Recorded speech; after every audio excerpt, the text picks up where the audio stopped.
Now the leather helmet. Leather helmet. With the cigar. With the cigar. Before the Amherst game in '89. That's correct. Truly your helmet? My helmet from high school. Freshman football. And it still fits? Well, I look like a cone head after you put that on because, you know, all the success I've had, my head's gotten bigger. But we needed something. That was 1989, and we're coming to the last game. We just needed something. So anytime we scrimmaged, I put the helmet on. Problem was, after I put it on the first, I couldn't take it off. I had to keep it on. And it's a famous photograph, and it's my rally hat. And you know, it was just. I mean, here's, you know, your defensive coordinator walking around with a leather helmet on, smoking a cigar. You know, well, the cigar was something you just didn't. You can't do that anymore. But the funny thing that happened on that game was I was given a scouting report that Wednesday at the quarterback club. And in the audience was a guy named William Wallace, who was a great writer for the Times. New York Times. New York Times. Your hometown paper. My hometown paper. And the gist of my scouting report was, Amherst can't run on us. They don't have a running attack. It's going to be grass basketball. They're just going to throw the ball. They can't run on us. And everybody in the quarterback club, oh, that's good, that's good. Well, Friday, in the sports page, William Wallace, down at the bottom, Amherst versus Williams. Williams' coach says Amherst can't run us.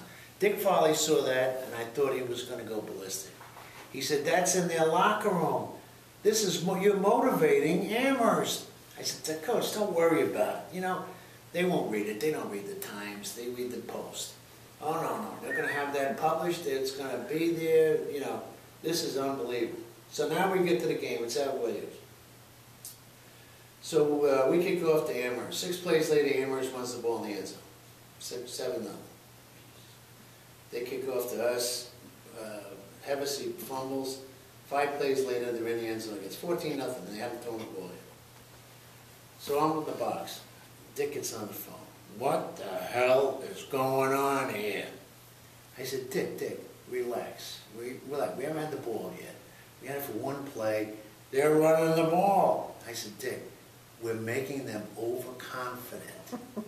We've got them right where we want them. We want them to think they can run them. What do you think they are? It's 14-0. We won that game 17-14. And first perfect season. First perfect season. And another one of your coaching philosophies is don't confuse the kids with coaching? That is correct.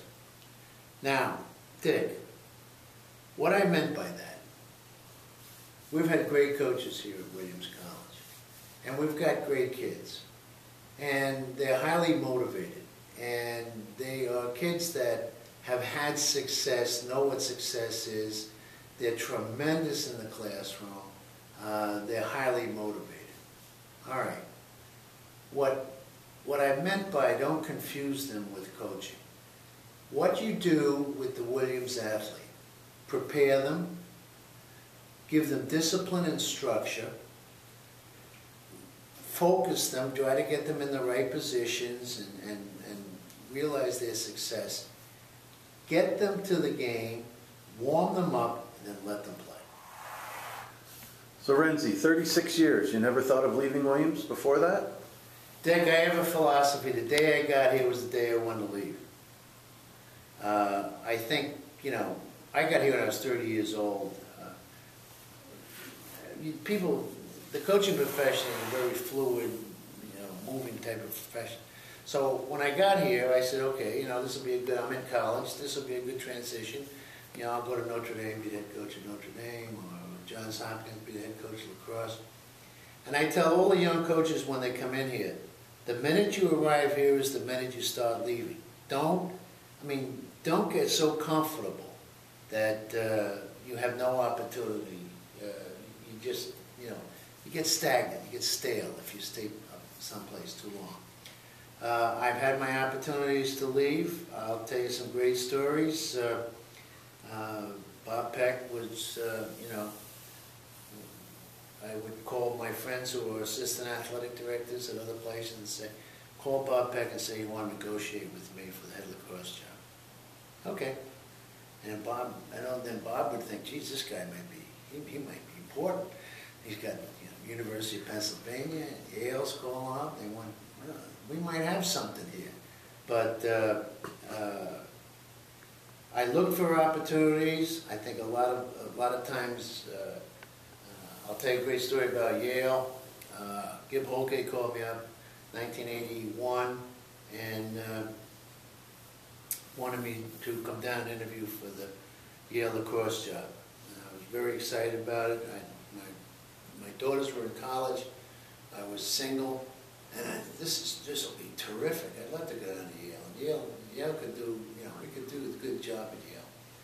So I looked up all of what I was getting at Williams College, the faculty tuition assistance for my daughters, TA and CREF, salary and everything else. So I was on Block Island, and I called Gib and I said, I'm on Block Island, you want me to come up when? He said, well, how about the day after tomorrow?